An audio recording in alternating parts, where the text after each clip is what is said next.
Demands കേക്കട്ടെ. ഒന്ന്, പട്ടിക്ക് താമസിക്കാൻ ഫ്ലാറ്റ് വേണം. ഫ്ലാറ്റ്? പട്ടി ഫ്ലാറ്റിലാണോ സാർ താമസിപ്പിക്കുന്നത്? കൂട്ടിലല്ലേ? ഇത് എവന് താമസിക്കാനാണ്? വെറുതെ സർക്കാരിന് അത് പറയട്ടെ. പറഞ്ഞോട്ടെ. രണ്ട്, പട്ടിക്ക് സഞ്ചരിക്കാൻ AC കാർ വേണം. ഇവിടെ SIക്ക് സഞ്ചരിക്കാൻ കാറില്ല, പിന്നെ ആ പട്ടിക്ക് AC കാർ. നിനക്ക് കാറില്ല? ഞാൻ പറയത്തില്ല. കഴിഞ്ഞോ തന്നെ ഡിമാൻഡ്സ്? ഇല്ല സാർ. ഇനിയും ഉണ്ടോ? ഈ പട്ടിക്ക് മെനു ഉണ്ട് സാർ. അതെല്ലാവർക്കും ഉള്ളതല്ലേ സാർ? എന്റെ പട്ടിയുടെ മെനു ഈ സാർ നോക്കണം.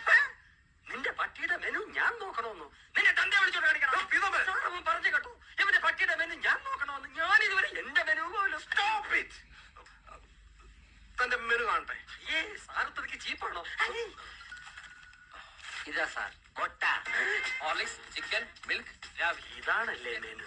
അപ്പൊ ഞാൻ ഉദ്ദേശിച്ച സാധനമല്ല. ബട്ടർ, ബീഫ് ഒലത്തിയത്, ഒലത്താത്തത് 2 times with bread and omelette.